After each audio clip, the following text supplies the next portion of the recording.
Today on the Topping Show, YouTube uses a fake reason to censor Steven Crowder's breaking report on the Nashville Shooter's Manifesto. Representative Marjorie Taylor Green officially subpoenaed both Hunter and James Biden. Ramaswamy Stop World War III campaign video goes viral. Just Stop Oil Terrorists attempted to destroy a work of art from 1651. Mainstream media attacks Steven Crowder for revealing the truth about the Nashville Shooter.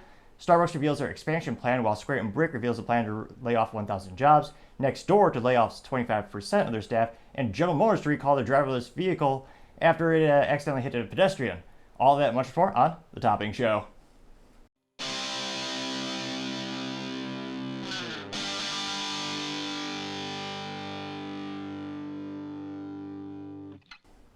Thank you everyone for taking the time to tune in today. Today's episode of Topping Show is sponsored by Topping Technologies. Topping Technologies is an IT value-added reseller and services company with a special proficiency in IT security. Heck, I see their founder at least twice a day. Gotta say he's quite handsome and brilliant. He's me, you see, that's the joke. If you're an IT leader or a business owner and need a little assistance, you can reach the team at sales@toppingtechnologies.com. Also trying to get to 4,000 subscribers by the end of November, so if you could click that button down there, I would greatly appreciate it. Now going over to the business part of the podcast, you have Starbucks' expansion plan is revealed. They want 17,000 more stores by 2030 and to cut costs by around $3 billion. Now, it looks like this announcement marks the latest stage of the company's broader quote-unquote reinvention strategy, which was led by their former CEO and founder, Howard Schultz, who's fixed the company multiple times after he has a track record of coming in, builds it up, has a great plan, steps back, then do the board of directors ineptitudes and the new CEO's ineptitudes. It just kind of craters into the ground. So multiple times he's come back and he's successfully fixed the company, and they built it to the point where they're synonymous with coffee. If you could think of one fast place to buy a cup of coffee, or realistically a candy bar and a cup, but nevertheless people enjoy the taste, Starbucks is the largest, most successful chain, bar none. Now, it looks like Starbucks also beat Wall Street's estimates for both their quarter earnings as well as their revenue. That helped send shares up 9.5%. This is thanks to CNBC report, specifically by gentleman, in this case a gal or a lady by the name of Amelia Lucas. Now it looks like they want to expand. It has this plan to expand to 35,000 locations outside North America by 2030. Now Starbucks currently has about 20,200 international cafes as of October 1. In total, the coffee company aims to reach 55,000 locations globally by 2030, up from its current global count of 38,000. Which, interestingly enough, is the largest coffee place, but in terms of convenience stores, 7-Eleven actually has even more locations. Though, I don't think any people want to really correlate 7-Eleven with coffee, even though they have coffee nevertheless. When asked for a comment, you had President of Starbucks, Michael Conway, saying, quote, three out of every 4 new stores over the near term is expected to be opened outside the U.S. as our store portfolio becomes increasingly global, unquote. Which makes sense. I was going to say one of the fastest growing markets globally is India, and this, I think, is one of the reasons why you see a lot of luxury companies opening up not only offices, but also presence in the area. You have Apple revealing their very first store there. They're starting to manufacture phones there. You have Tesla. I believe they're also trying to have additional resources located in that country as well. So I'm not too surprised that Starbucks has a plan to expand internationally even more. Now, they also noted that they have their cost savings plan of $3 billion. They know that specifically about $1 billion of the savings will come from making the stores more efficient, and the rest will come from saving on the cost of goods sold, which will be interesting to see. They already have pretty much unparalleled buying power in terms of volume of products, and traditionally every time you buy a product, usually the greater the volume, the greater the discount you can get per unit. With Starbucks being already so massive, I wonder how much negotiation power they have with those current vendors, or they're trying to either introduce new products that are more cost effective, or they're trying to renegotiate, or because of the increase in stores, maybe they do get a little more buying power overall. But it'll be interesting to see what their tactics are when it comes to those negotiations. Now, the final piece of what Starbucks is calling its, quote, triple shot reinvention strategy calls for wage increases for the baristas doubling their hourly income over fiscal 2020 earnings by the end of fiscal 2025. That jump will come from both increased hours and higher pay. Starbucks said it would share more details later. Which, geez Louise, you thought your $8 cup of candy bar and cup is expensive now. I can't imagine, because it's either going to shrink profit margins, which the shareholders aren't going to like, or it's going to raise the cost even more, which the consumers are not going to like. So it'll be interesting to see how that affects the menu next time you go there. Now, they also say that this announcement comes after more than 350 Starbucks locations have unionized under Workers United, which is famous for praising Hamas. Which I don't think anyone would, with a modicum of intelligence or heart, would actually praise that. But nevertheless, that's what their union is known for. It'll be interesting to see how much they're able to do in changes to make the stores more efficient and all those other variables coming together. Or if the unions just drive up the prices more and more and more. It'll be fascinating to see, but interesting enough, the shareholders think this is a good plan because it did, the stock did jump by 9.5%. And if you look at their overall stock lately, I'll just pull that up really quick. They're over $100 per share. They're doing pretty darn good.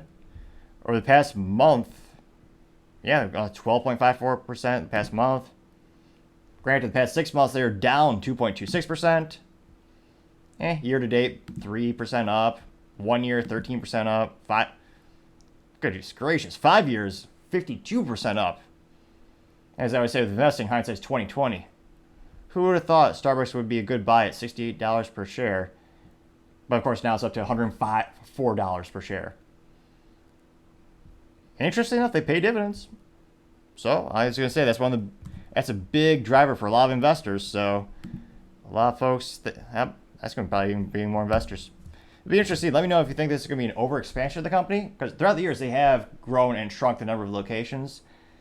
Partially because they're cannibalizing sales, like some companies tend to do if they don't plan appropriately. Let me know in the comments if this will help Starbucks be more successful in their coffee dominance.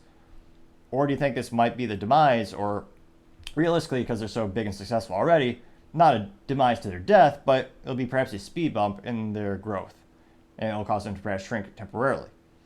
Be fascinated to hear what you have to say. Other interesting business news, you have Square, now called Block, is going to cut about 1,000 jobs. Now, they are a financial services company headquartered in San Francisco that was moderately recently purchased by Jack Dorsey.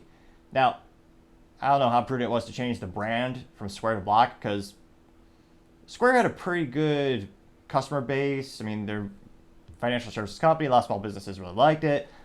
And then they changed it to Block, which a lot of people ridiculed at the time and made fun of the name.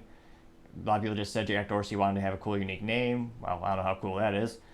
Kind of is a rudimentary term, makes me think of building blocks. And they don't sell Legos or knockoff Mega Blocks, which technically was a different company, but everyone in the Lego community knew they were clearly a knockoff and no one appreciated them. In fact, if they fell into your box of Legos, you could just feel how low quality and rudimentary the Mega Blocks were with just in terms of the quality control. Lego is the Rolex of toys. The precision engineering is unbeatable, and with Mega Blocks, it's almost as if someone who was visually impaired, not that there's anything wrong with that, attempted to carve a Lego out of a styled piece of plastic, but they also could not feel things. I don't know what that's called, but certainly that's the thing that exists as well. And they did the best they could. Now, granted, if you're financially strapped for cash, it's still a good kid's toy, but in terms of quality, you can't beat Lego. But nevertheless, it still does correlate to what I was talking about, moderately. But they currently employ about 13,000 employees at Square, not called Blocks, and they say they wanted to reduce it to about 12,000. Now, interestingly enough, there's really one easy way to make it so that you wouldn't have to cut any jobs. What could you possibly do to dramatically reduce costs and increase company efficiencies? Oh yes, get out of San Francisco. It is one of the most expensive places on the planet to live. Also has the highest ratio of human excrement on the streets. There's so much excrement in San Francisco, the culture has decayed so much, they created an app on your phone so you could track where the people are defecating on the streets and presumably attempt to destroy it. However, the volume is so great, the app is just one giant brown map. So that's how they try to fix problems, by just putting on, well, I guess that really is an attempt to fix the problem. fascinating culture of San Francisco, but that's what they've become known for. What used to be great now is rudimentary at best. I partially blame an amalgamation between the culture as well as the politics, feeling each other, feeding into each other, as well as the businesses who are feeling it. Now, granted, most prudent businesses have left San Francisco. Famously, the only company that's opened up a store in San Francisco in the past 48 months, please correct me wrong in the comments if I'm wrong, but I've done a bunch of searching. The only one I can find is IKEA. And I say ironically because they just know no one's going to steal their stuff because you have to assemble it. It takes a modicum of effort to actually assemble their furniture. Although it'd be kind of hilarious if they actually just made sure the packages of the furniture was like half full. So if one steal it, they come back home and try to assemble it. They find that you can't finish it, so they have to go back to the store and get the extra pieces, and then they pay that. But nevertheless, I know that would never really happen. But that's a huge cost to the company. They relocate to a better business-friendly area like Florida or Texas, where not only will your employees be happy because there's no income tax in those areas, but the business taxes are much less, and there's huge business incentives. Toyota doesn't have to pay property tax in the state of Texas for, I believe, the first 15 years. And that was one of the negotiation terms that led them to the city of Plano. And now they're one of the most well-known businesses associated with Texas, generating thousands of jobs. And all those employees are paying, I don't know how much, hundreds of millions of dollars in local sales taxes, property taxes. But San Francisco does nothing to attract businesses as far as I can tell. So Jack Dorsey and the company are spending a lot of money just to keep that going. Now, when asked for comment, Jack said specifically, quote, "As we continue to view the business through the lens of our investment framework, we will continue to find opportunities from constraints we believe will lead to greater growth. We implemented one of these a year before our IPO, an absolute cap on the number of employees we had at the company. It was very effective in driving performance, scoping our work through better prioritization, and looking critically at the number of products we offered against our strategy. We are going to do that again now by creating an absolute cap on the number of employees we have in the company, held firm at 12,000 until we feel growth of the business has meaningfully fully outpaced the growth of the company," unquote. Which is a very fancy, almost politician way of saying we can be more efficient without so many people. There's a lot of fat we can trim from the system. Now, granted, it's San Francisco, so it is still the tech bay, and there are a lot of companies still headquartered there in that regard. So the upside is hopefully these employees are able to find gainful employment at one of those other places. But still, in terms of, again, he's talking about business efficiencies. I mean, there's a lot of things you can do. Just move. That'd be a huge incentive for everyone. So it'll be fascinating to see. Again, the company's been around for quite some time. They're relatively stable. Thankfully, I don't think the overall great percentage of people in the company are going to lose their positions. But it'll be interesting to see where it goes from here. Other interesting business news, you have Nexdoor to lay off 25% of their staff in an effort to reduce cost, which is ridiculous considering where they're headquartered. They are headquartered in San Francisco, and they are a social media company, as it might make sense. It's called Nexdoor for neighborhoods, and their goal is to reduce costs by $60 million specifically. Now, this is thanks to a local news network by the name of Crone 4, which sounds more like an action figure in a Transformers movie or something. But nevertheless, the Crone 4, I mean, it's almost as ridiculous as calling something like a show the topping show and not talking about pizza. Oh, wait. Nevertheless, getting back to the substance here. Now, when asked for comment, the CEO, Sarah Ferris, said, quote, "This reduction in our team is the hardest decision we've had to make at Nexdoor," unquote. "While our opportunity and belief in the transformative power of community remains unwavering, and our business is financially strong with a healthy balance sheet, we must go through with our commitment to our shareholders," unquote. She continues saying, quote, "This means right-sizing our business and aligning our team and other expenses with our near-term revenue expectations. We expect that these actions will position us to reach a quarterly free cash flow break-even by the end of 2025, unquote.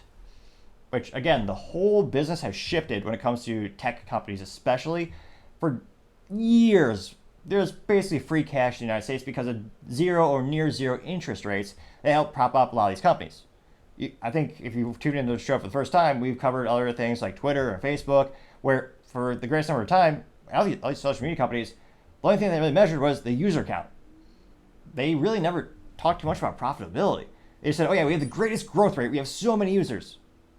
And now that the cash is drying up, a lot of people are saying, well, that's great. Well, firstly, how many of them are real users and not bots? And two, great, what's the cash flow break even of the company? When are you actually going to make a profit?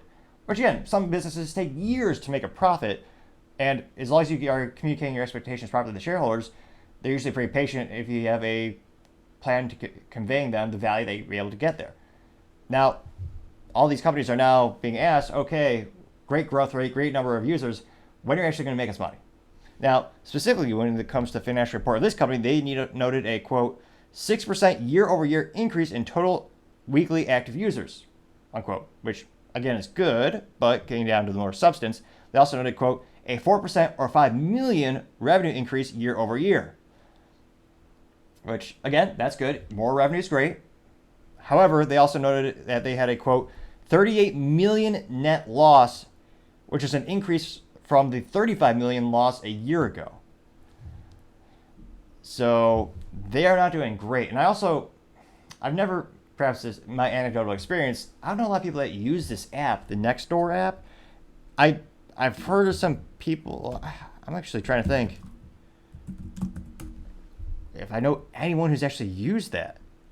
Because they say it's a neighborhood app where you can get all your local tips, but most of the people I know who are looking for neighbor conversation and neighbor tips, they use something like the Ring app, which that app has all these features where you can talk about local things that pop up in the community. And most of those security companies where you're putting the cameras outside your house, granted, hopefully you're not putting them inside your house for security purposes, obviously, but nevertheless, people are putting the cameras and the Ring doorbell. Well, those have their own communities. So I think that's a big overlap, and if you're already paying for one, why pay for the other? So really, Nextdoor, again, I don't want to say the marketing is terrible, but I've never heard of them, anecdotally speaking. Now, what is really the compelling reason that's really going to put them on the map or make someone want to download it? It looks like you can advertise your business on there, which, again, you can do that in other apps as well. So it'll be interesting to see. I mean, the news is not great for the company, and hopefully, I mean, Lord knows there's, well, let's see here. There's more social media companies they can throw a brick at just in terms of quantity. So thankfully, I hope that the skill sets of the people who are being let go can be translated to a new career so there's not too much of a gap in their career and they're able to get gainful employment somewhere else. But let me know in the comments, have you ever heard of Nextdoor? And have you ever downloaded it, or do you even know anyone who's ever downloaded this app? I can't help but think the outlook for this Nextdoor, I mean, at least for my usage, I can't think of a compelling reason to download it. But perhaps some other people will, and the company will actually get that break even and eventually make a profit. Be fascinated to hear what you have to say. Let me know in the comments what your experiences is or is not like when it comes to Nextdoor. Now going over to the culture part of the podcast, you have YouTube. It claims Steven Crowder broke their rule about violent organized crime in order to censoring him revealing the infamous trans shooter Manifesto from Nashville, Tennessee. Now this comes from Steven doing a screenshot of his message from YouTube that he posted on Twitter, which is the only place where I'm not seeing a massive amount of censorship for this particular issue.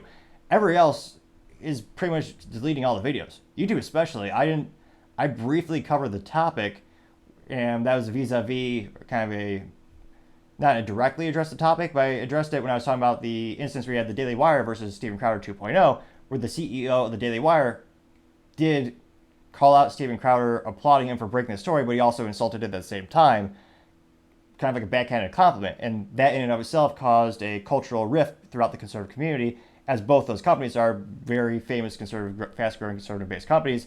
Many people might argue that Steven Crowder is much more conservative in his beliefs because of a myriad of reasons, but that's one of the reasons I think his growth rate is increasing throughout the years in terms of the people who are following him and joining his infamous Mug Club, which was the mechanism which really broke the story, because one of his contributors, one of the people who actually pays to be a subscriber to support free speech via Steven Crowder, well, they actually gave him the information for this manifesto when the government and everyone were trying to cover it up, which is a very unique value prop when it comes to freedom of information and the First Amendment, which is becoming all too rare these days, unfortunately. Now, specifically, Steven says before the actual screenshot, he says, quote, investigative journalism is now considered, quote unquote, organized crime according to YouTube. Wait until you have to see what we have in store tomorrow. Rumble only, 10 a.m. Eastern time. And he does hashtag Nashville Manifesto and hashtag Mug Club Undercover.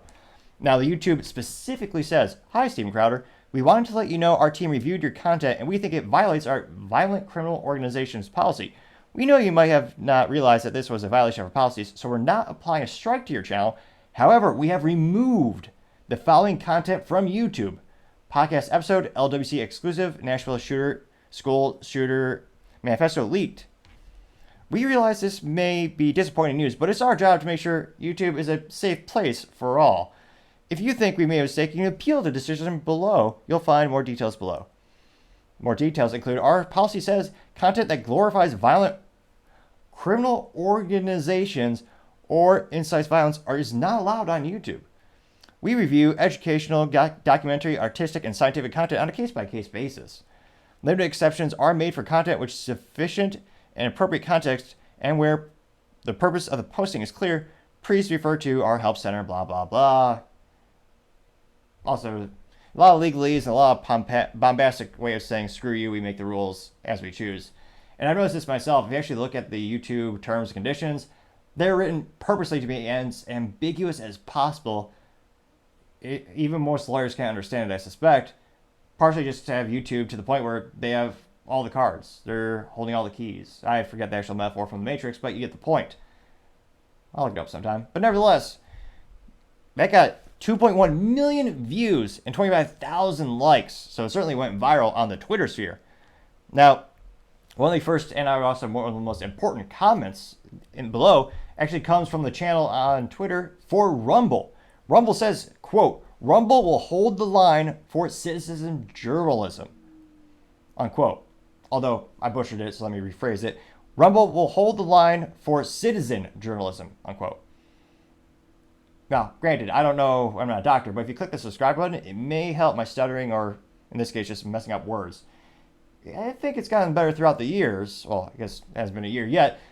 Throughout the past couple episodes, I believe it's gotten a little bit better thanks to the increased subscriber count. That is perhaps more legitimate than some doctors? Maybe. Subscribe and let's find out. It can't hurt, that's all I'm saying. Now, that statement by Rumble got 1,600 likes.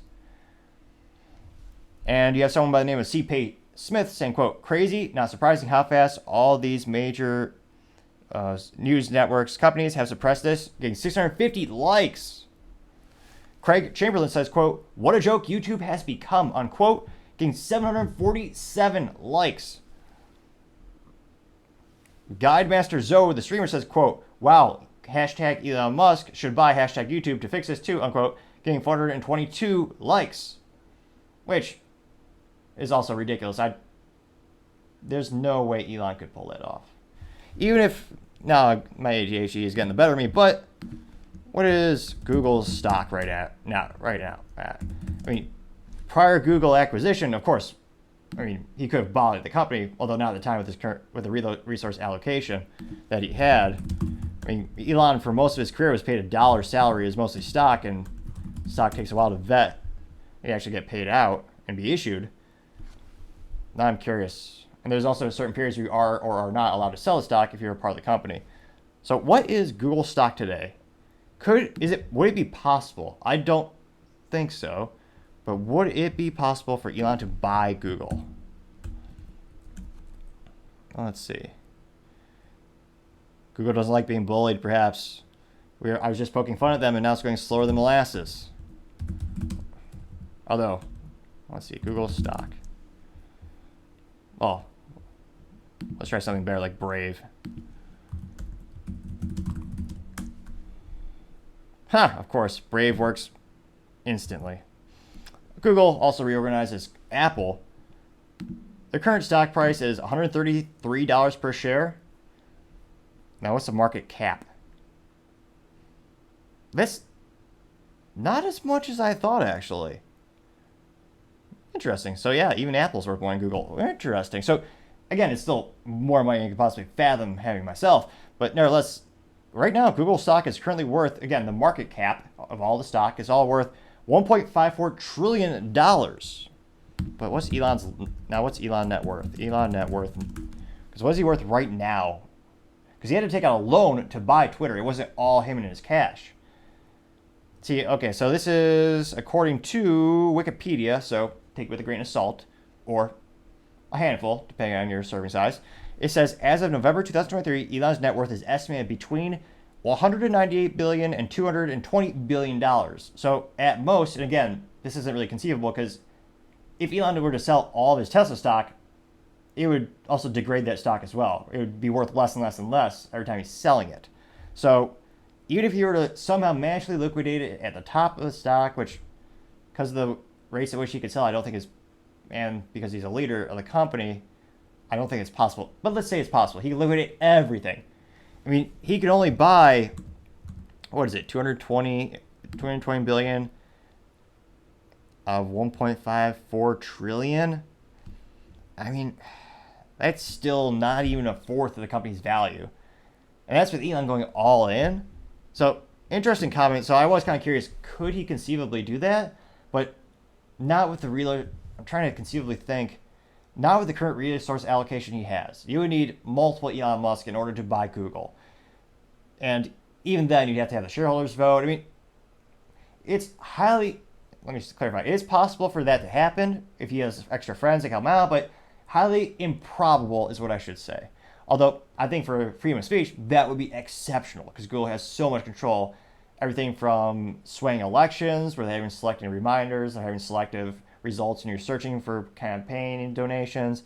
There are many reasons I think that would be a benefit for Elon to acquire it. But again, I guess if you're listening and you're a trillionaire, hit up Elon Musk and yeah, let's make that happen. But if you're like me, that's just not in the cards at the moment. Going back to the comments, nevertheless, we have one bad dude saying, quote, things are getting spicy and we still have a year until the election, unquote, getting 488 likes. And I can't help but agree. I think there's going to be an increase ramped up in censorship as you get closer and closer to the election, especially with these hot topics, which I have this on the Culture Part of the podcast, but you could certainly argue this is part of the politics as well, because the government over in Tennessee, the local officials, they all try to hide the data from you and I. And you, of course, you have the FBI and all those other organizations hiding the data as well. And what's so morally abhorrent and disgusting is that we shouldn't be surprised that the Nashville, Tennessee shooter, who happened, the trans shooter, who was very anti-white, actually had white pejorative slurs in the manifesto. No one's surprised at that because, again, it's the one time the manifesto wasn't released. Every time the manifesto is against certain organizations or groups, it's released in minutes. We have all the details. As the details are trying to suppress as much as possible. And we've seen this bias time and time again when it comes to active shooter situations.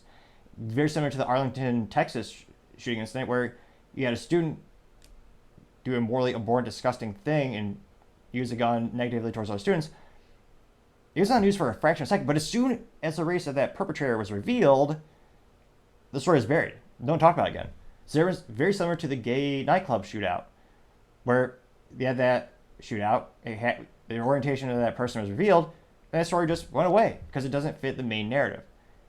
I mean, if you think I'm wrong, let me know in the comments, but I can't help it. I think a lot of people in the middle are starting to notice these huge discrepancies in the reporting. Now, nevertheless, let me know that the tangents or moderate tangents or ADHD comments are too much, but I'll get back to the comments nevertheless. Someone by the name of Golden Memes, who, I don't want to say they get an F, but D-, because they responded by just saying something. They didn't respond with a meme. And yet their name is Golden Memes. Not good marketing, Golden Memes. Nevertheless, Mr. Golden Memes says, quote, X will be the last platform standing, unquote, getting 919 likes, which I agree. Zubop says, quote, we think is a bold statement under such policy, unquote, getting 516 likes. Scott Gouliet says, quote, anything to protect a trans murderer, unquote, getting 327 likes. Let's see here. Let's see. I'm trying to see if there's any contrarian comments, but overall, I'm not too surprised, but they're overwhelmingly supportive of Steven in the statements. Somebody named Patches says, quote, the moment when you realize you struck a nerve and they do everything they can to suppress the truth, unquote, getting 326 likes. Melissa Tate says, quote, the fascist left strikes again with Soviet-style censorship. We need to ditch these platforms, sign up for Crowder's platform Mug Club, and support independent voices like Alex Jones and the Hodge twins, unquote. She got 356 likes. A lot of likes between 50 and 100, just saying how much YouTube is censoring them. It censors your face unapologetically. Travis says he's deleting YouTube, getting 90 likes. The Breaking Report says, quote, they literally removed Stephen's content and claimed it was, quote, glorifying violence, even though he was doing the complete opposite, unquote, getting 85 likes, which, of course, do you think they're glorifying violence? They either never tune into his show or they're purposely deceitful. Because I would also argue most humans would never glorify violence. Unfortunately, there are some that do. Interestingly enough, they're never the ones who are censored because of what they're glorifying. But nevertheless, another topic for another time, perhaps. Let's get a couple more comments here. Let's see. A lot of people saying Rumble is the last standing ground for free speech. Let's see. Someone by the name of John's Memes, who does get an A+ for marketing because he responded with a meme, so I approve, has a picture of a whole crowd of the NPC Gray cartoon, and it says in really bold, big font, free speech, and then they say in smaller font, is dangerous unless liberals control it, unquote, and they get 183 likes. Let's see here. Someone by the name of Smurf, more of a contrarian statement, says, quote, so YouTube, Facebook, Instagram, all are doing the same thing on this. What are they so worried about, unquote? Getting 5 likes. Oh, so no, actually, no, that's still on point. Or based, as the youth might say. Let's see here. So it looks like overwhelming support. A lot of people saying they should sue YouTube, which, again, I don't know if it's possible to win a successful suit against them. You also need a copious amount of resources because, again, Google is a $1 trillion company with legal teams probably larger than most football teams or sports ball teams.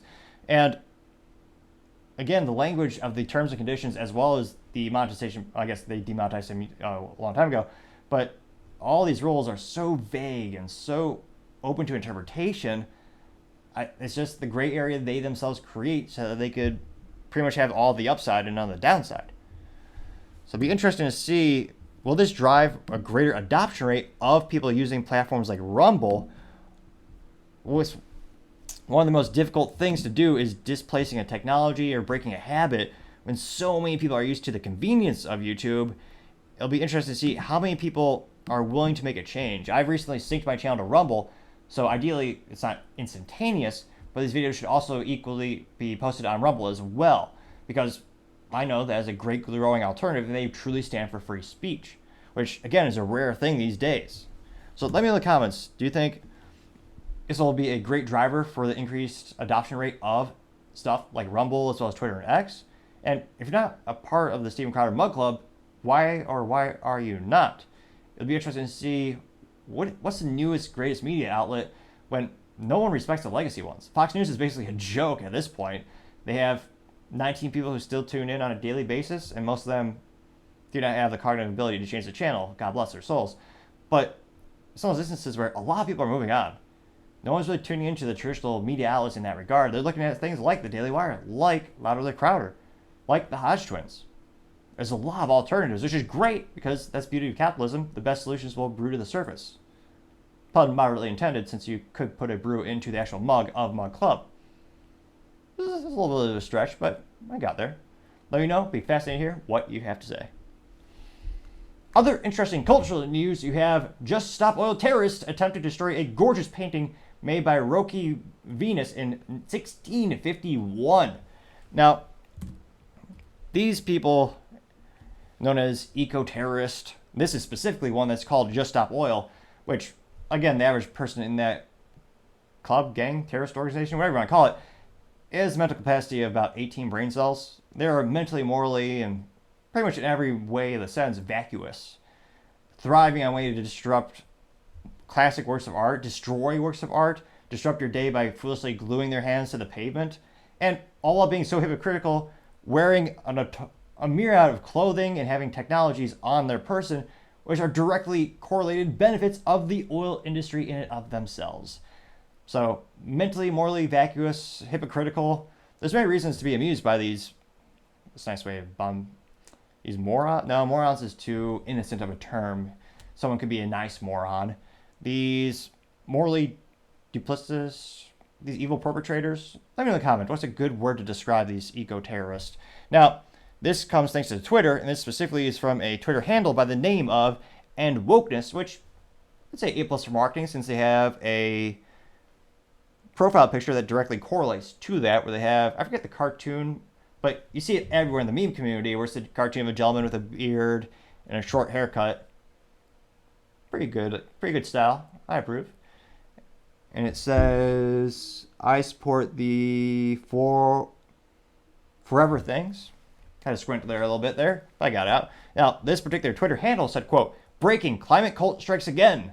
Just Stop Oil lunatics took hammers and attacked Rokeby Venus painted in 1651, estimated to be worth $90 million in the London National Gallery. Now, perhaps this gentleman is just the most whipped person in the world, since it is a couple. Now, they also have the fashion sense of nothing, because of course they didn't suit up as every man always should.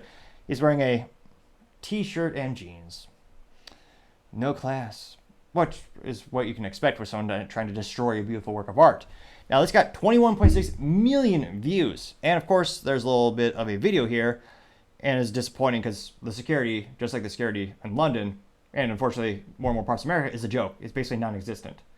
So, again, if you have suggestions for production software for picture-in-picture, I would greatly appreciate it. I've entertained a couple, but still have some issues with the camera actually syncing with the technology.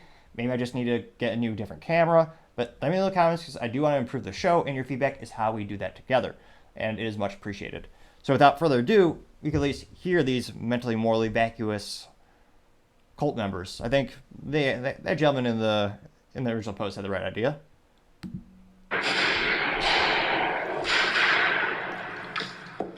So thank God there's like thick bulletproof glass on top of the painting, but it's still making some deep chips in there. And again, there's no such thing as bulletproof, bullet resistant, because again, with the right bullet, you can get through darn near anything.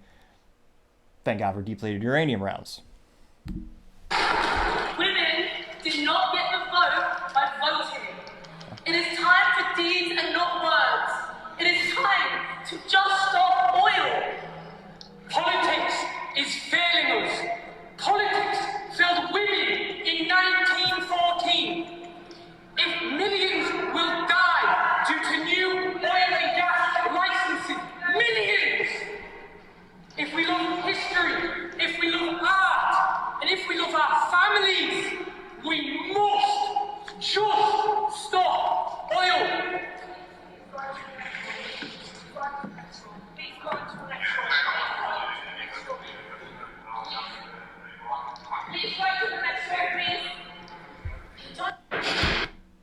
Mentally vacuous, to say the least. Someone who's never read a history book, which again, we shouldn't be surprised, because public schools are at an all-time low for every metric in the United States, at least. And again, he says, politics failed women. Women didn't get the right to vote by voting. Yes, women's suffrage was passed because of men. There's also, back in the day, you actually had to contribute to do certain things to actually be eligible to vote. It is a more of a conscription to service as well, in some regard. But they don't have to deal with the draft. They say women got the right to... No, politics worked because they voted and women got the right to vote. So again, they don't know that part of history. Granted, I'm not surprised. They also say millions of people will die. Oil is terrible. It's destroying everyone's lives. They're wearing clothes, shoes, a hat. Ironically enough, I'm pretty sure the hammer they're using has a plastic handle, which is another oil byproduct. Which, again, it's hilarious when you see some of these activists go to the Congress and go to these hearings where they say, oh yeah, we need to destroy the oil. And then, thankfully, there's a couple politicians with a modicum of intelligence. I know, I was shocked when I saw this as well. But they rightly point out, oh yeah, what kind of phone do you have? That uses oil byproducts. Yeah, I see you have a plastic phone case. What's more oil byproducts? What kind of glasses do you have? What kind of lenses do you have? What kind of frames are on your glasses? What kind of scrunchie do you have? Oh, that's a plastic oil scrunchie. What kind of vehicle do you have? Even a Tesla has countless plastic components which are byproducts of oil. And again, if you were to turn off the oil tomorrow, millions of people would die. One of the most famous examples is folks who are negatively affected and they're diabetic. The insulin has to be in a refrigerated unit. And overwhelmingly, people get their electricity from fossil fuels. It is, at this time, one of the most efficient forms of energy on the planet. The only thing you could argue would be better would be nuclear, which is incredibly efficient and clean. But interestingly enough, no one wants to embrace that darn near magical technology, which very well could revolutionize the whole, well, it would revolutionize the whole energy industry if we were to embrace that and actually expand it exponentially. Because again, it is much, a lot of people blame The Simpsons for making it look so dangerous and inept. But it's one of those instances where it's pretty darn clean, and one could argue one of the byproducts are recyclable. Because again, depleted uranium, which is when the uranium cores or the fuel rods rather are spent or depleted, well, depleted uranium is one of the most dense substances on the planet, which is perfect for the military application of tank busters. I say military application, probably civilian application as well, but nevertheless, tank busters are one of the best ways to bust a tank because of the depleted uranium core, which should punch through most modern armor. Now, let's go to the comments section and let me know, in terms of the security, it's such a joke, which, again, the United States, every time we see any of these incidents happen, especially when it comes to museums, where you have works of art, which we can never replace. It's one of those things where I think most modern art is crap. If you just throw paint at a wall and call it art, I think it's crap. But I don't think you should destroy it. I think it's just ridiculous. I don't think it takes any talent to do that. But you should never destroy it. Just like you should never destroy statues, regardless of what they are.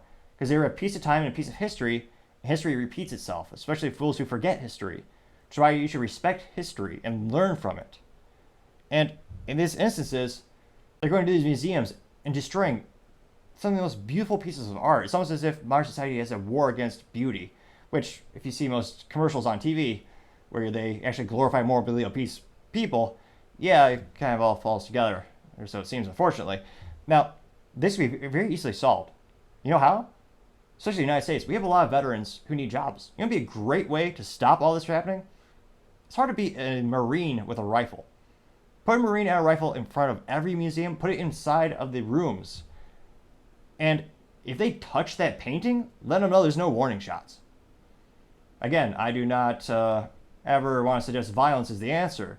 I would never do that on YouTube. I'm simply saying works of art should be protected. And you could certainly have a warning sign as soon as you enter the museum as part of perhaps your terms and conditions saying, hey, this is a place where if you screw around, you will find out. Let me know in the comments, how would you fix this issue where these pieces of art are being attacked more and more and more, and museums seem to have no security? It's laughable. I would have thought this was in France, but this is actually in England, interestingly enough. Now, again, that got 21.6 million views. Now, going to the comments section, someone has a meme saying, they're lawyers. You attacked what? And it's a picture compilation of Steve Harvey drinking a copious amount of alcohol and falling down. It got 10,000 likes. Mr. Jomar says, quote, the only reason he did this was to get his hand held for the very first time, unquote. It got 7,800 likes, which I can't help but think is true. It's one of those things where a male activist for climate concern, especially the Just Stop Oil, I can't help, and based on his body composition, he's certainly not an alpha male, to be sure. I don't think he's ever lifted anything more than perhaps his iPhone 15. Let's just say someone does not hit the gym. And he, pathetically, after he made that statement, put his hand out, almost as if begging for attention. And interestingly enough, she did hold his hand. Again, society needs to be fixed in many ways. Scrolling down to the comments, you have someone by the name of Taylor McCogan saying, quote, these art galleries agree with this, or they would have checked the bags at the door and flagged anyone with colored hair. It's an easy, solvable problem that is encouraged, unquote, getting 3,000 likes. Which, again, good point. Why don't they have the bag check? These museums know people are bringing in paint and other substances to throw on the paintings. Why wouldn't you check their bags for that? in this case, they had hammers. Which, hilariously and ironically enough, it looks like it does have a polymer plastic handle, which, again, they're supporting the oil industry by buying that because it's an oil byproduct. But yes, let's see here. These people are certainly morally, mentally vacuous, but let's keep going. Someone by the name of Deep Blue Crypto says, quote, do something positive for the environment instead of destroying history. And he did a clip in which he shows Anto Moses, a 23-year-old tree planter in Quebec, Canada, set a world record by planting 23,060 trees in 24 hours.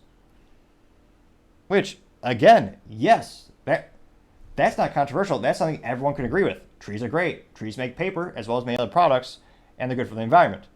But again, there are some conspiracy theories saying that perhaps these oil terrorists are being funded by big oil or oil companies because it makes them look mentally moronic. It makes it so you don't want to support the cause that they're trying to portray. And again, how many people are they winning over? Don't get me wrong, there are people on the far left who love this, just as are there people on the far right who like violence as well.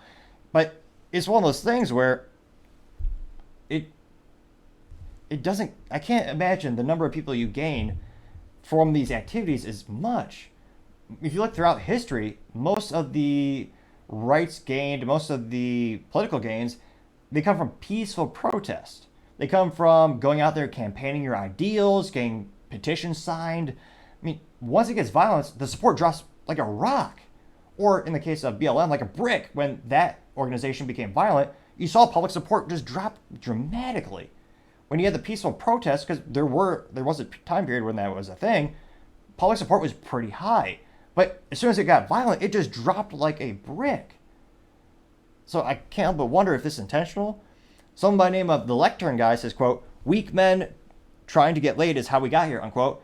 And it shows this, again, what's a nice way of saying, is there a nice way of saying beta male or weak male? This Just Stop Oil boy putting his hand out, waiting for the girl to hold it. That got 9,700 likes out of 500,000 views. Someone by the name of CPL Canuck,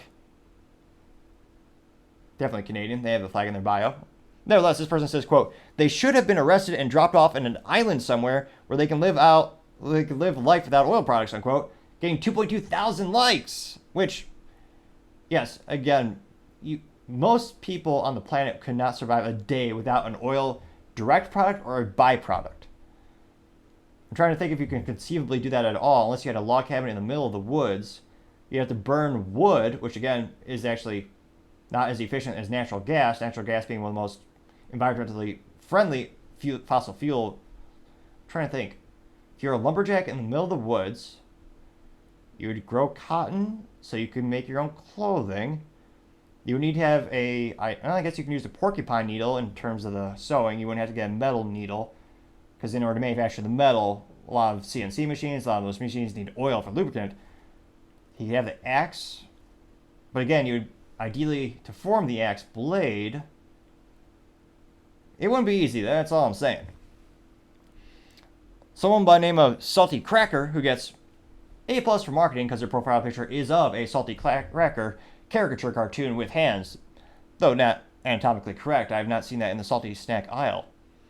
So I suspect this is actually a person, not an actual cracker who has come to life. So, little disclaimer there.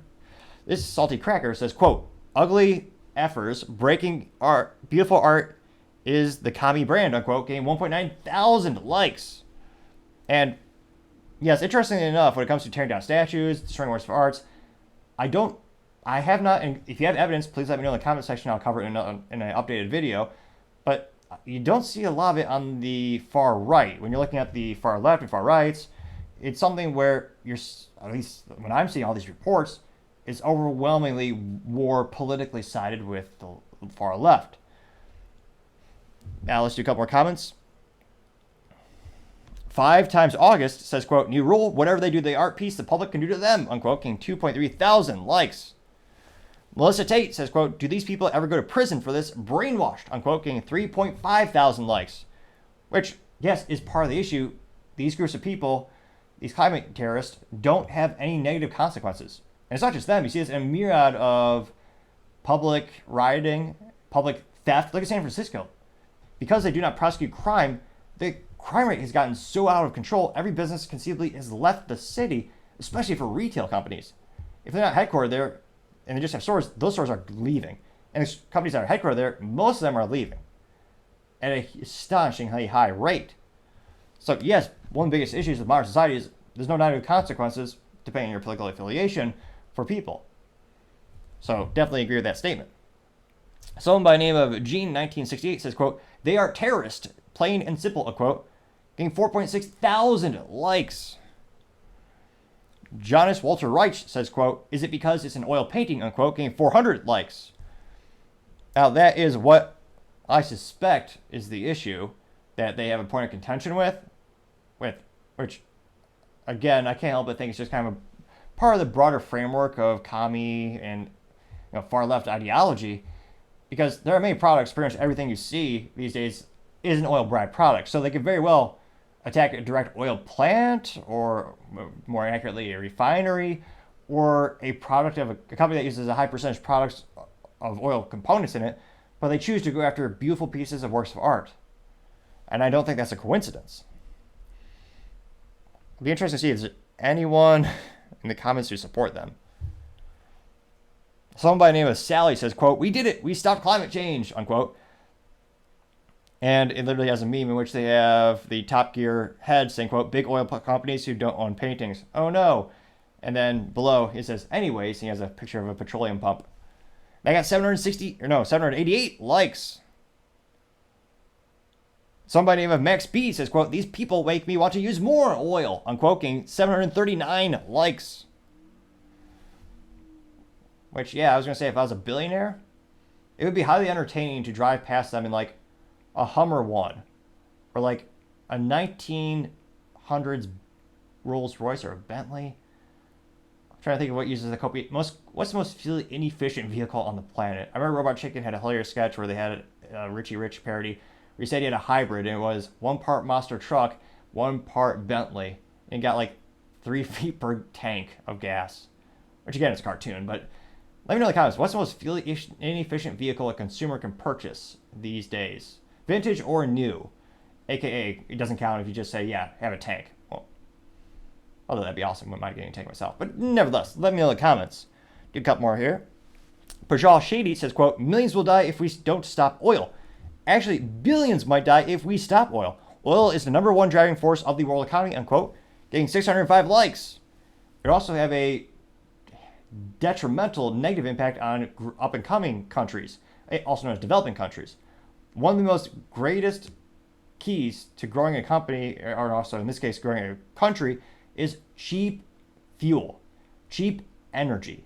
It's the foundation of which a country is built upon. And in true two-faced fashion, a lot of people who benefited from that, the United States had a huge boom. Well, now they want to take away that ability from other developing countries, which again would have a tremendous negative impact on those countries. Let's do 1 or 2 more chats here. Someone by the name of Joseph Dinion says, quote, "This is envy-based activism. Notice how they didn't attack a bank or oil well," unquote, getting 417 likes. Which, again, I think that's solid and on point. War on the Woke says, quote, "They would be better if people if they had a dad," unquote, getting 334 likes. Needless to say, this is as popular as Chris Christie in terms of, well, for him, I've had instances where you can't see 1 positive responses. And in this case, it's the opposite. It's actually the opposite Christie, the Trump effect, perhaps. Although even his posts are not 100%. I'm trying to think of what does have 100% approval rating these days. Candy? I don't know. Actually, no. That wouldn't be good for diabetes. But nonetheless, it looks like every one of these comments is supportive of the original video. Now let me know in the comments, are you in support of what they did, or do you think it's warranted? If so, why? I mean, they certainly aren't winning any hearts and minds over this, and oil companies don't care. Even if the oil companies, in some instances, own some art, presumably it's insured, so even if it is destroyed, they get a payout. So let me know in the comments. It'd be fascinating to hear what you have to say. Other interesting culture news, you have the mainstream media attacked Steven Crowder for revealing the truth on the Nashville shooter. Now, this shouldn't be too much of a surprise since for some people the truth is like holy water. If they are splashed with it, they would just melt like a witch from the evil wicked witch of the west.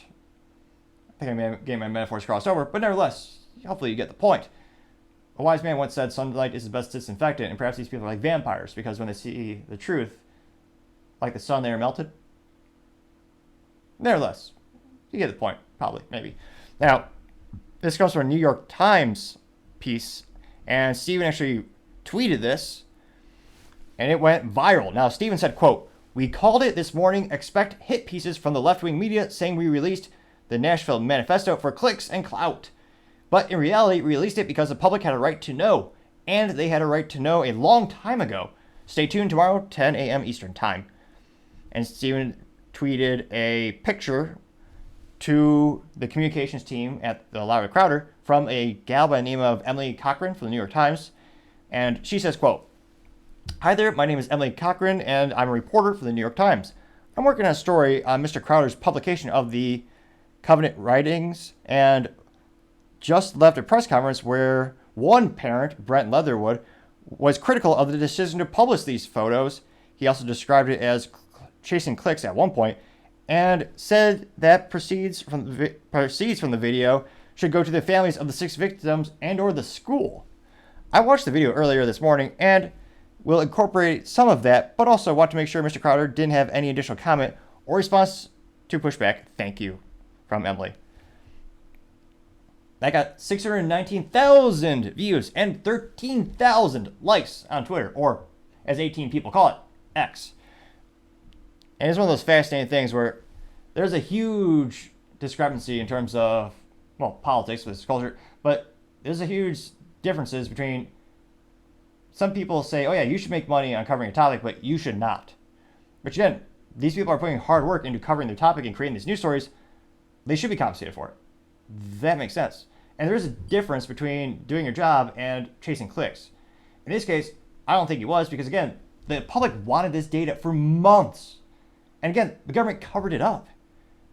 It's just ridiculous. Now, looking at the comments section, and I haven't seen them, but I suspect they will mostly be on Steven's side. Someone by the name of I meme, therefore I am, though I would say they get a C- for marketing because they didn't respond in meme form. But nevertheless, this profile did say, "Don't need to explain yourself. What it's worth, you did the right thing. Most of us with balls would have done the same." Unquote, getting 178 likes. Let's see here. Webminster says, quote, "Funniest thing yet, a hit piece for releasing a few documents of someone who took lives and is deceased. Can't wait to see how they spin the hit. Insert popcorn here." Unquote, getting 348 likes. Tess Brown, PhD, says, quote, "The Nashville Manifesto is quite inconvenient to the mainstream media and their continual anti-white basis." Unquote. Got 288 likes. Someone by the name of 5 times August says, quote, "Looks like at hashtag ES Cochran is using the story for clicks and clout too.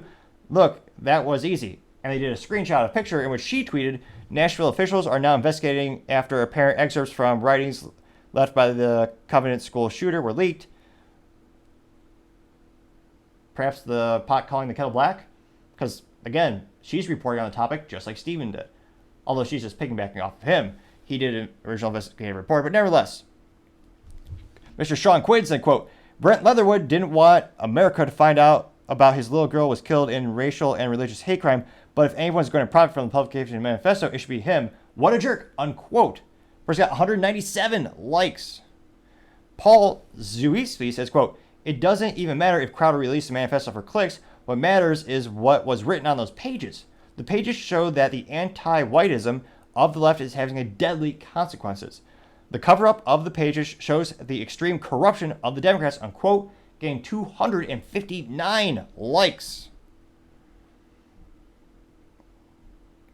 Rodney Ackerman says, quote, "Thank you for bringing this to the public. The MSM can never depart their narrative. I'm sure you expected pushback. Don't stop," unquote, getting 108 likes, with MSM being an acronym for the mainstream media because acronyms are cool. They sound smart. I approve. Although it is oddly too close to MSN, which used to be a website years ago. They may very well still be around. I wouldn't know because I stopped using them like a decade ago. Nevertheless. Going back to the comment section. Geometry says, quote, keep going, proud to be a Mug Club member. You're very courageous, unquote, getting 110 likes. Let's see here. The Gun Club says, quote, so Emily, you're going to have to do a story on this. Sounds like you were chasing clicks. How many of the proceeds from their reporting in Israel has the New York Times donated to the families of the victims there? Unquote, getting 110 likes. A lot of comments getting between 0 and 25 likes, saying keep up the good work for Crowder. Let's see here. Chris Chambers says, quote, yes, the public has a right to know. I don't care about the clicks and views part. Unquote, getting 86 likes. Rude Onion, who, I don't say, yes, C- for marketing, because it is not, in fact, a picture of an onion, but of a woman. Nevertheless, the alleged Rude Onion says, quote, they're acting like journalists don't regularly post for views and clout. Unquote, getting 19 likes. Andrea Marquette says, quote, I love how they don't deny the authenticity of the pages. I wonder if they're acting out of jealousy, and quote, getting 12 likes. Which, no, I don't think they're actually jealous. I truly think they want to suppress the information.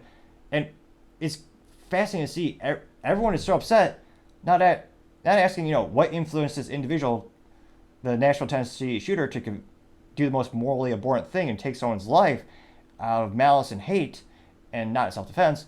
What caused this person to go down this path? What were the people influencing this person? Were they on any SSRIs? A lot of people are asking that question. What are the teachers teaching to this person? I mean, it's one of those things where hate isn't developed overnight. And, of course, the FBI, the cliche, it's almost like the Bart Simpson meme when you see the Simpsons meme where they say, the class says, say the line, Bart. And in this case, yet again, they had reports this person was dangerous. And yet they did nothing. I mean, again, you're not going to solve it overnight by just having the kid come into the room and sitting down for a therapy session, but just opening a conversation can be the start of something. It's almost, and there's a lot of conspiracy. Oh, I say, today's conspiracy theory is tomorrow's truth. A lot of people are saying that, including myself. But a lot of people, including the anti-gunners, are using all these cases for reasons they claim they need to take away guns, which again is the most morally abhorrent thing on the planet, or in history that the government can do. If you read a history book, which I know United States schools do not really teach anymore, unfortunately, that's why test scores are all-time low in every subject, yet the teachers' unions want more money. Well, every time the government takes guns, every single time, that's when the worst things in history happen. I'd say open up a textbook, but let's be honest, let's be clear. Open up a vintage textbook, or one that actually has a modicum of real information in it. Nevertheless, all of Twitter, interestingly, I'm not too surprised, an overwhelming majority are positive of Stephen. Now, in regards to the New York Times and the specific article that came out, this, again, let's see here, and this, oh, no way. Interestingly enough, New York Times wants you to create a free account or log in. Let's see. Subscribe for 1 week for $1. So wait a minute. I thought it was free. The New York Times says it's evil to try to make money on that. Get the New York Times. Continue without. Okay, interesting. So if you create a free account, download an app? What the? So they will harvest your data, which, again, data is one of the most important as well as the most valuable things on the planet. So even though you can access the article on the New York Times for free if you register with an account, they're still gathering your data, so they still have a fiscal benefit. And again, on this article, I'm not surprised that they have banner ads as well. So the New York Times can make a profit by covering this subject, but not independent reporters. Really, New York Times? Given their hypocrisy throughout the years, I don't think we should be too surprised. Now, in the excerpts, and I'm debating how much of her, I was going to say, it's certainly not words of wisdom, words of lies? Moronic? Nevertheless, we'll read some of her words. She says, let me see here. The release of the images was hailed by a high-profile conservative lawmakers in Tennessee on Capitol Hill who said that the keeping the writings from the public view was akin to a cover-up. In a video discussing the images, Mr. Crowder and his staff had reviewed the photographs from an undisclosed source and had worked to verify their authenticity, framing their release as an effort to force transparency. But his move stunned city officials, leading Mayor Freddie O'Connell, who was sworn into the role in late September, to order an investigation into how the images were released, unquote. So again, these people are all angry because information was released to the public. And if anything, I want as much transparency as possible. The only thing the average citizen perhaps should not know is maybe the nuclear launch codes or the counterterrorism plan in case someone invades the northern border, because we all know those Canadians are sneaky and they got those maple syrup powered mooses. I know they're coming for us any day now, mark my word. But in this case, this was clearly covered up and suppressed because it didn't fit their narrative. Let me know in the comments if you disagree, but again, when we see all these instances, the manifesto is released in almost minutes when it fits their narrative. And they cover it in nauseum. This story was buried instantly that it was realized the person's orientation or choice or they were a trans individual. That part of the news came out and mainstream media just stopped covering it. And I can't help but notice this pattern more and more. If they don't like a story, if it does not fit their narrative, they'll just bury it. If it does, they will cover that story every day for months. We've seen it before. I suspect, unfortunately, we will see it again. Now, this mayor, it continued to say, quote, Wally Ditz, the law director for the Nashville Metro government, who is responsible for overseeing the investigation, said on Monday that he had, quote, limited information about the possible leak of the documents and is enraged and horrified the parents of surviving students who said they feared what other information might be divulged. Really? All right, so this is one of the brain dead, moronic. This is one of the parents who was not directly affected by this. I'm not saying that they shouldn't be fearful. If anything, they should petition their school to have a policy in which the teachers are all CCL. They have their conceal. Again, if you click that subscribe button, it may fix my stuttering. I'm not a doctor, but I have a theory. And it very well may be proven to fruition that if you click the subscribe button, the rate at which I stumble my words or that I bombastically don't speak properly, if you subscribe, it might be the cure to it. Again, why not find out together and click that button below? Now, back to this parent who, again, was not directly affected by this. Their child was at the school. Thank God that their child did survive in this case. If anything, that parent should be furious at the school. It says, why are you disarming your teachers by having a gun-free policy? Why don't you have every teacher armed to the teeth? Have them trained, too. It is morally disgusting, and I find it morally vacuous that all these teachers are forced to lose their right to defend themselves and their kids by walking through those doors. That's evil to do that. Back to this article. Now, this parent says, quote, this parent is Brent Leatherwood. Interesting name. It sounds like a very masculine name, but his actions are the antithesis of masculinity. He says, quote, the damage done today is already significant, and I'm worried it's only going to grow. This reporter says, quote, at times he held back tears as he spoke inside the Woodmount Baptist Church, where he and the other parents had reunited their children in the hours after the violence. He called whoever had leaked the photos a viper, who had allowed someone to terrorize our family with bullets to be able to now terrorize us with words from the grave. Unquote. Really? So this is a parent. He has 3 children. Now, they also continue. She said, again, the gal who wrote the article, she says, quote, the March 27th shooting at the Covenant School was the deadliest school shooting in the United States, leaving 3 9-year-old children and 3 adults dead and shattering in the sanctity of a quiet Christian community tucked into the city's Green Hills neighborhood. The police killed the assailant, who was armed with 2 assault-style weapons and a handgun after 14 minutes after the first 911 call. Authorities said that the assailant, a 28-year-old former student of the school, had bought weapons legally while under treatment for an emotional disorder, and had, quote, considered the actions of other mass murders, unquote. Which, again, Christian school, again, that doesn't fit the mainstream media. We got to suppress this. Because, again, it's a one group of people you're allowed to completely discriminate against, and you're allowed to completely make fun of in the United States, unfortunately. You know, the country was founded on Christian principles and values.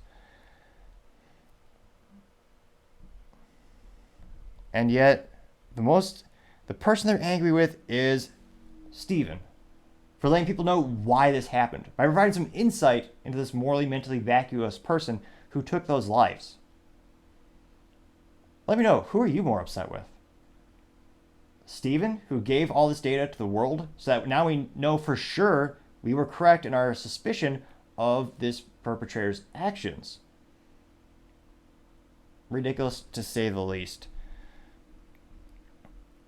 I'm trying to see if there's any more attempted points.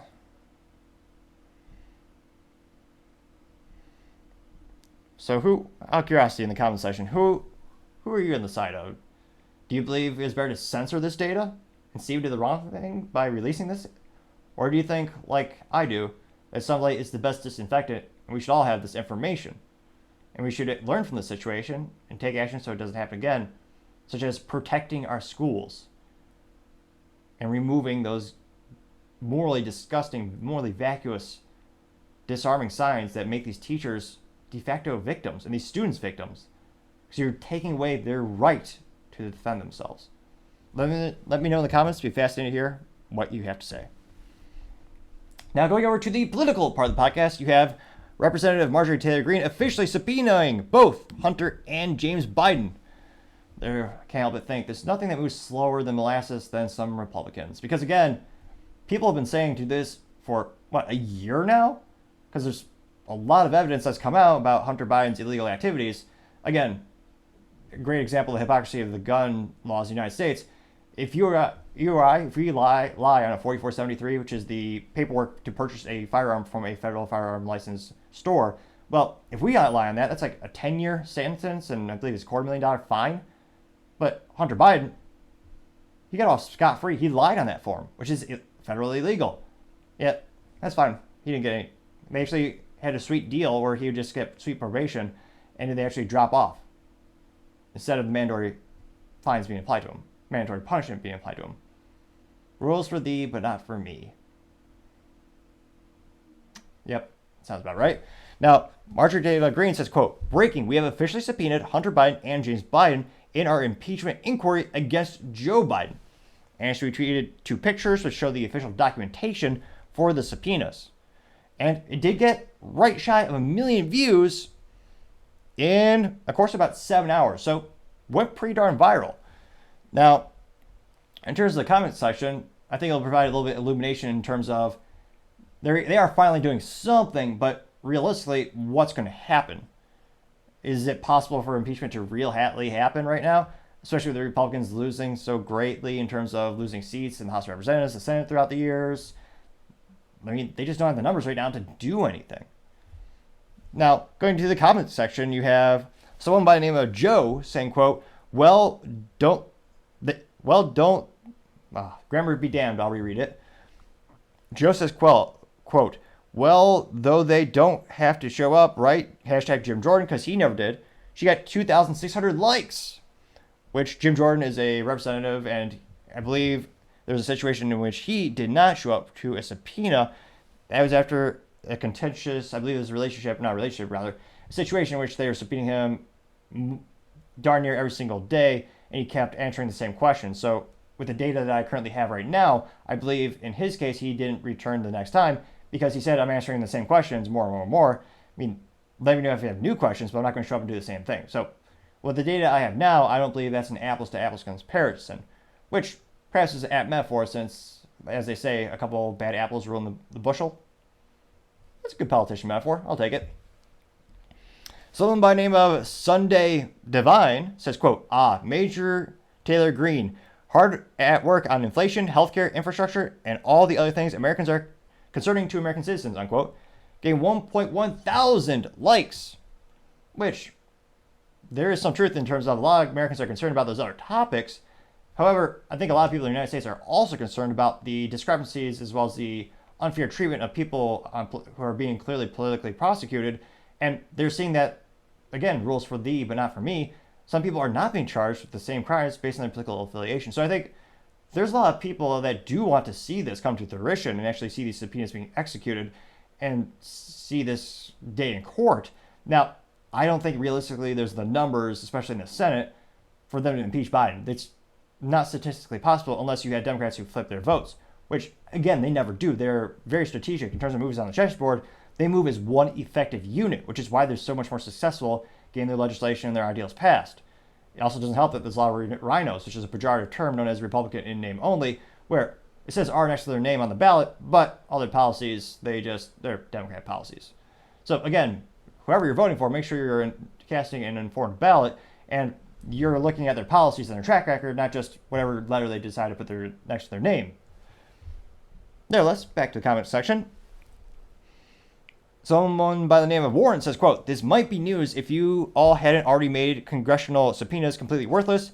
Enjoy yelling at an empty room," unquote, getting 244 likes.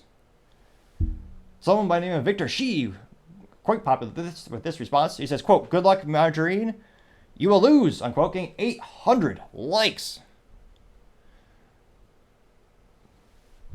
Miss Gravely says, quote, "You guys got the crap kicked out of you earlier this week, and the only plan is to double down on this? Good," unquote, getting 173 likes and a GIF, or as the youth might call a GIF, of, what's that gal from that 70s show? Miley Kunis laughing in the text saying LMFAO. Bored Dude Laughing says, quote, "Same type of subpoena issued to Jim Jordan, useless. Clown face. 1, 2, 3, 4, 5, 6, 7, 8 times." So I'd say 8 plus for marketing. The Bored Dude Laughing, on point with the brand. That got 991 likes. Miss Emerald Eyes says, quote, "Give me a big hand raise if you already for MTG to be censored," unquote, getting 1,000 likes. Let's see here.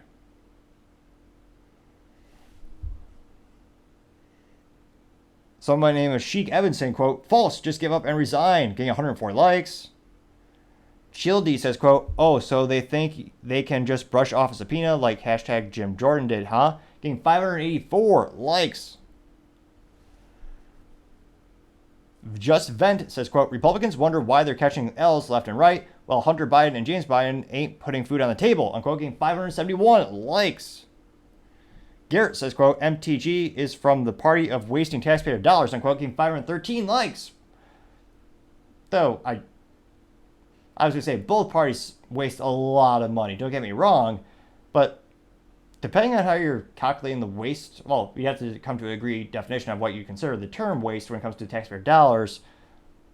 I think, well, I guess it would just be a political thing. If you're a Republican, you think Democrats waste money. If you're a Democrat, you think Republicans waste money. And if you're in the middle, you probably, like me, you think most people, everyone wastes money in politics. But they did get 513 likes.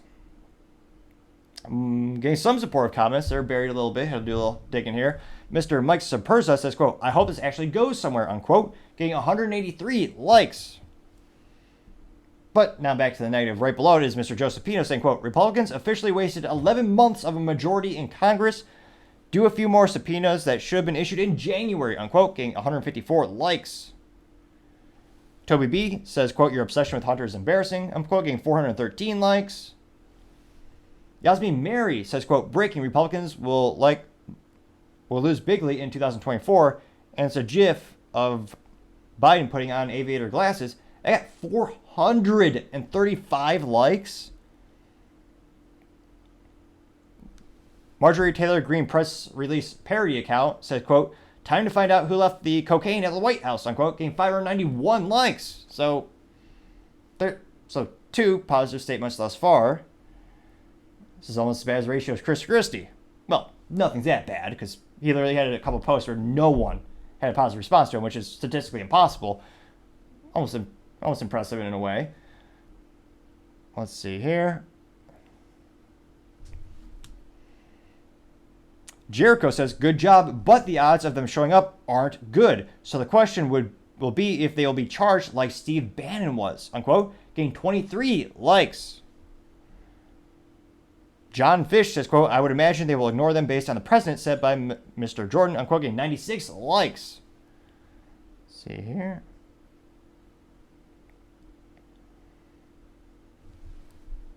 Let's see here. Trying to see if there's any more statements supporting her, but the numbers are not in her favor. John D says, spoiler alert, the entire Biden family is an organized crime syndicate, unquote, getting 40 likes. So there's a couple. But interestingly enough, given her fan base and the number of followers she has, and presumably many of them are people who support her, I thought the ratio of people who would agree with her would be much, much greater than this. I mean, this ratio is akin to more like DeSantis or Chris Christie. It is overwhelmingly negative. I mean, there's a lot. There's a high volume of statements that are saying "good job" or VP or I'm starting to find more, but these are getting between 0 and 3 likes. So there are a couple of statements agreeing with her, but overall the ratio is not so good. So let me know in the comments. Do you agree with Marjorie Taylor Green? Do you think this will actually go anywhere? Again, I'm trying to see the actual statistics. There's someone who actually specifically said the impeachment, I thought. Let's see here. Because what is the Google? So I think you need, according to my memory, I think you need 2/3 majority for impeachment from both the House and Senate.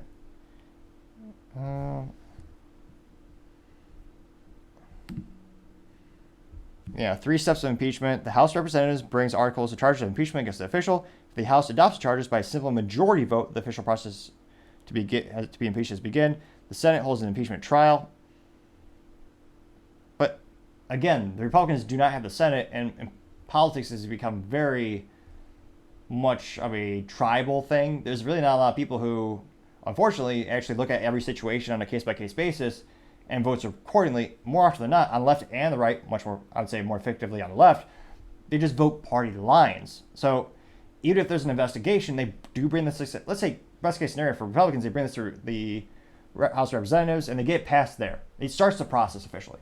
Well, it's going to go to the Senate, and it's just going to die there. You need a multitude of Democrats to switch, and I just don't see that happening. Let me know in the comments if you do.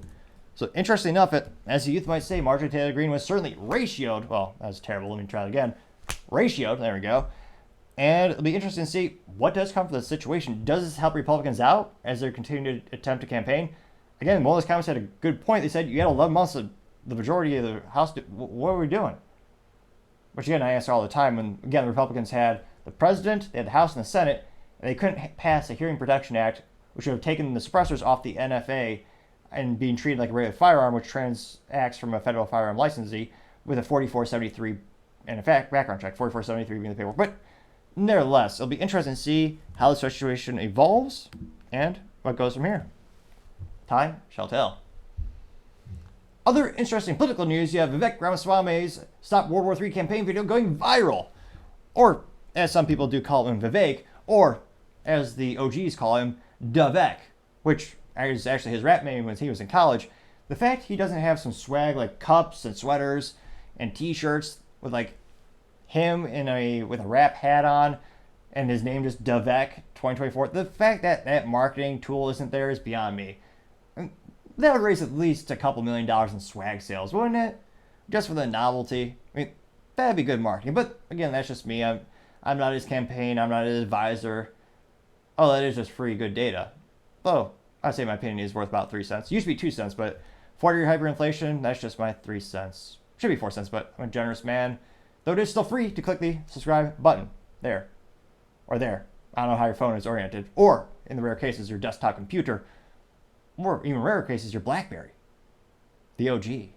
There's got to be a couple left out there. The nostalgia in me surely hopes so. Nevertheless, going to the actual video of Vivek. And again, if you have suggestions for picture-in-picture production software, I appreciate it. Any suggestions and feedback in the comments section. It's one of those issues where I've tried a couple, but I keep having issues with the camera not working with the actual screen share.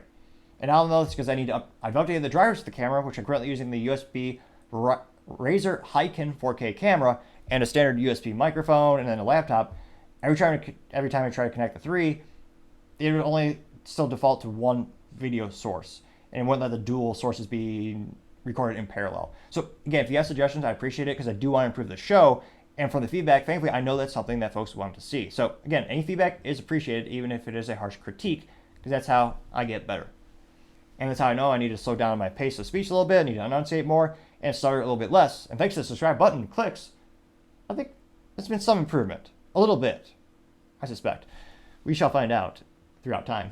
Now, Vivek says, quote, "This isn't complicated. Stop World War III, declare independence from communist China, use our military to protect our border instead of someone else's." And he then has this little video compilation, which within a span of only 7 hours, got about 800,000 views. As you might say, it went quite viral. And without further ado. Corrupt politicians spent trillions, killed millions, and made billions for themselves in Iraq and Afghanistan. Now they're leading us into World War III. That ends on my watch. I'm Vivek Ramaswamy, and as your next president, my sole duty is to you, the citizens of our nation, not another one. I'll keep us out of World War III. I'll declare independence from communist China, and I'll use our own military to protect our own borders, not somebody else's. I'm Vivek Ramaswamy, and I approve this message because that's the truth. Good music in the background. Marketing is important. Sometimes the little details that make all the difference. Now, this is a huge differentiator for Vivek. In terms of the Republican nominees, many of them are more historically pro-interventionist from a global strategic perspective when it comes to military interventions, meaning they're much more prone to be pro putting the military in situations and going for the deterrence of showing force and what have you. Now, Vivek, much more of a contrarian, he wants to reduce those number of operations, he wants to reduce those conflicts, which, again, the United States has had throughout history as a debate in and of itself on which strategy is most successful. And I would also argue, depending on the global climate and the environments between different political leaders, again, they're all human, they all have different incentive structures and ideals. So I would also argue perhaps throughout history, the time, the strategies, those change as well. Another topic for another time, perhaps, is a huge topic in and of itself. But in terms of moves on the political chessboard, I think this will certainly differentiate him from the competition. Vivek is usually head and head with Nikki Haley, and his position is very much different than hers. She is much more, as someone call it, pro-war. Now, it'll be interesting to see. That video, while it got 800,000 views, got 5.8 thousand likes. So not the best ratio per se. I know public schools are at an all-time low for math scores, science scores, history scores. Well, even the ACT scores at a 32-year low. But the teachers unions say they deserve more money, I'm told. Yeah, good luck with that. So we'll have to do a little bit of fun here in math today and provide more value than some public schools, which isn't saying much, but it's a start, perhaps. So 5,800 people liked that video and post, but about 800,000 people viewed it. So we're going to take 5,800, divide that by 800,000, gives us 0.007. However, we're going to turn that into a percent. So we're going to multiply that by 100, which also a good life hack, just move the decimal place over a couple times. That gives you a like ratio of 0.725%. Or if you are so inclined, you could round up and say 0.73%, which again is not great. Historically, his other posts have gotten much higher ratio, usually between, I want to say, 1 and 2% is a good average for Vivek's. Now, going to the comments section, someone by the name of, let's see here, Brett Venderkin said, quote, "It'd be great if conservatives could actually rally around someone like Vivek. Some are too attached to Trump and some are too attached to the Bush-Romney GOP," unquote, getting 89 likes. Looking Up 52 says they're going to come after you tonight. Be ready, unquote, getting 21 likes. Joseph Pino saying, quote, I think we've had enough of the primary. Thank you for all the challengers. Time to endorse President Trump, unquote, getting 49 likes. Which, yeah, Trump is very much ahead in pretty much every poll when it comes to the Republican nominee. Now, the big elephant in the room, pun moderately intended because it's the Republican Party, is will he legally be allowed to run for president? He's currently being, because his moves on the political chessboard. The other side's pawns, bishops, rooks, and knights are all surrounding him, putting him in check. It's not mate yet, but the concern is, what if there's a lot of things they could do? Again, I think it's morally vacuous and disgusting, the difference in the way people are being treated based on political affiliation. The document case is one of the best examples where other politicians, literally President Obama, President Biden, and even Vice President Pence, they all store their documents unsecured way. And Trump also did. And yet he is being charged while the others are not. I don't see a world where that's fair. Let me know in the comments how someone could justify how that is in any way fair, where he's being charged for the same exact crime, but the others were let off scot-free. And that's not the only example. I can make a whole video on that in and of itself. But it'll be interesting to see. Again, that's the big question is, of course, right now Trump is winning in a landslide with all these polls for the Republican primary. But will he be able to? Will he be permitted to? I mean, that's why a lot of people are joking. The whole Republican primary is either just a fight to become his VP, or maybe it will be the default Republican nominee because of the situation. Let me know in the comments if you think Trump will even be allowed to run with all the information we have right now and all the situations we're seeing right now. Nevertheless, back to the comics section. Someone by the name of Quick Steps says, quote, thank you for being a shining light and giving Republican voters hope, unquote, getting 8 likes. Akash18 says, quote, agreed on all parts. I think tonight if someone drops out and backs Trump live on air, it'd be the nail in coffin for the other candidates, unquote. Getting 9 likes. Again, apologies. In terms of my work schedule, I do have to this video is being recorded ahead of schedule. Let's see here. Someone by the name of Swan, though the profile picture is of someone in a burglar or a ski mask. So, C- for marketing, I don't see a picture of a swan, but nevertheless, this supposed swan says, quote, no more world policing while our borders are porous. Time to put America first, secure our nation, and cut the cord with China's regime. Strength and sovereignty must be our path forward, not endless foreign entanglements, unquote, getting 11 likes. Let's see here. Someone by the name of Trading Sense says, quote, really unfortunate Vivek is not pulling higher, unquote, getting 3 likes. Let's see here. So a couple contrarians are starting to pop up. Corby says, quote, politicians love to say what they will do, but never say how, unquote, getting 4 likes. But, which, interestingly enough, if you watch a lot of Vivek's long-term video formats, he does explain the articulate 1, 2, 3 steps on how he will achieve his goals, which are very unique from a political perspective. I also think, let me know in the comments, should there be some type of rule or law where if a politician says, yes, I'm going to do this, well, if they don't do that within a certain amount of period of the presidency, they get kicked out. That doesn't sound too unreasonable to me. Let me know. It'd be fascinating to hear what you have to say in that regard. Someone by the name of Stephen Hasky says, quote, it will be nice to see you contrast with the other candidates' thirst for war. Interesting to see DeSantis' take as well, but I have to admit, I doubt I will be watching live versus seeing the reruns afterwards, getting 6 likes.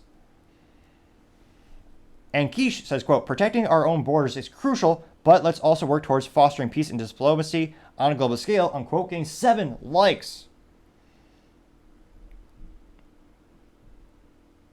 Let's see here. Someone by the name of Huff says, quote, America comes first, unquote, getting 3 likes. Let's see here. Recipe Encounter says, quote, 100% agree, mate, getting 4 likes. Alex Hunt saying, quote, Vivek, we are with you, go get him, unquote, getting 8 likes. No likes, but you're getting a couple contrarian statements. So this one, while it doesn't have any likes, it is against Vivek's original tweet. Person by the name of LMCK says, quote, clearly one of, if not one of the best candidates, unquote. No likes, but it did get 11 views. So yeah, interesting enough, it does look like an overwhelming majority of the comments are very much in favor of him. Looks like I found another pejorative one, someone by the name of Fertilizer Finder with simply just did a response with clown emojis. That did get 2 likes. So again, there were a couple contrarian statements or statements that disagreed with Vivek's original post, but overall, highly agreed in terms of most of the responses, overwhelming supportive of him. Now again, it'll be interesting to see how does that translate to the preliminary primary polls. Again, not everyone is on social media. It'll be fascinating to see, given his audience and how active Vivek is on social media. I think a lot of people who agree with him are on there already.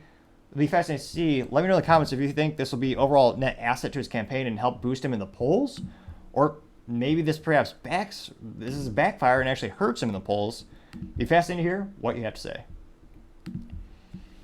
Now going on to the business blunder of the day, you have General Motors recalling their driverless vehicle car fleet after it hit a pedestrian. Although allegedly not on purpose. Dun dun dun dun dun dun dun dun. If you did not realize that was one of the theme songs from the Terminator films, part of me just died on the side because it's probably perhaps one of the greatest films ever. I mean, very few films have actually encapsulated and actually predicted the future so accurately. It's fascinating to see how well James Cameron did get it back in the day. Brilliant director, even though I do disagree with pretty much all his political stances he's taken throughout the years, but nevertheless, he is a great director, and that film is cemented as one of the best sci-fi films. Well, so I say sci-fi and non-fiction, but before we know it, perhaps it will be the truth as the machines revolt against us. Is this the beginning with GM's vehicles? Let's dive into the article and find out. Now, this is coming thanks to an editor at News at LinkedIn by the name of Rokeby Venus, and they noted that General Motors Cruise is recalling 950 of the self-driving vehicles just weeks after a severe pedestrian injury prompted the California to suspend their operating permit, which is fascinating. You can actually rob stores in California left and right up to $950, and they basically don't prosecute you because the district attorney is, and you can vandalize stores and break the stores, but they haven't got to the point where you could run someone over in a car and injure them and get away with it yet. Given the trend and the culture shift in California, especially San Francisco, this might not be an issue in a couple of months where they just let the robots take over and cause many injuries. Nevertheless, back to the article, they noted that the Cruise claims a problem in the car's collision response software is what led to the woman being hit and dragged across the streets in San Francisco, which would be a shitty situation, pun mildly intended, because the city has so much human defecate on the ground and excrement on the ground. They actually created an app on your phone where you can actually try to search to avoid it, because people will mark on the app where people have relieved themselves. But there's such a high frequency of that, the whole city just looks like a giant brown map. So, unfortunately, it sounds, statistically speaking, she was probably dragged through some of that. And yet, I'm told it's a magical place to live. For reasons. Nevertheless, the company also recently paused all operations in the US and said that they will not resume rides until after the software update is deployed. So they're saying it was an accidental, it was a little collision response software just wasn't working properly. Or was it working right the whole time and the software programmed itself because the AI is already self-aware? Kidding, moderately, obviously, kind of. Now, and they all go on to say that General Motors acquired Cruise in 2016 for $1 billion, but has lost $1.9 billion on subsidiary in 2023 alone. That's not a great ROI. Now, granted, with most new technologies, especially automotive, the ramp up is quite long in terms of, when are you going to make a profit? Just like on EV vehicles, GM, Rivian, Lucid, they're all bleeding money on these EVs. But with volume and over time, you will get to profitability as long as you have a modicum of business intelligence. That's what happened to Tesla. It took them for years, but they eventually got profitability. Now, earlier, this Cruise CEO, Kyle Volt, told employees that the company would need to lay off an undetermined number of staffers following its recent safety challenges as well. So it'll be interesting to see, but you have a driverless company, and you're bragging about this being the future. This is where all the technology is going to go. No more fun while you're driving. No more 3 pedals and a manual transmission and a stick shift and a good old V8. As all vehicles should have by default, ideally. Although my inline-4 is quite fun on the track. But nevertheless, they want the whole future to be EVs and driverless vehicles. Which again, some of these driverless vehicles don't even have steering wheels or pedals. So if something goes wrong, you can't stop it. It almost sounds like a recipe for disaster. And don't get me started on how hackers could take over those vehicles. You're opening up another huge can of worms. Or in this case, because it's San Francisco, where they drink there, a can of organic turmeric? something to that effect. So it'll be interesting to see how does GM bounce back from this, and how does this shift people's perception of GM. I mean, again, a lot of people are saying driverless technology is the future. It's going to cause people or consumers to hesitate before they get into one of those vehicles that, again, they cannot control, could be easily taken over. Or, yeah, I just don't see a lot of, I see a lot of concerns, needless to say. Let me know in the comments if you would be willing to adopt this technology, or if you're probably going to put the brakes on the adoption, pun moderately intended. But nevertheless, having an issue where you run over someone and you're actually having to recall all those vehicles when you're saying it's the future, I gotta say that's the business blunder of the day, bar none. Thank you everyone for taking the time to tune in today. Again, we're trying to get to 4,000 subscribers by the end of November, so if you could click that button, I'd greatly appreciate it. Also, the comments are a great way to let me know how I can improve the channel and make the show better and better together. I appreciate your input, and especially the harsh critique, because I say that is how you grow the most. Also, and lastly, don't forget to take time to tell your family, tell your coworkers, tell your enemies, heck, tell anyone and everyone. Just stay safe, fight the good fight.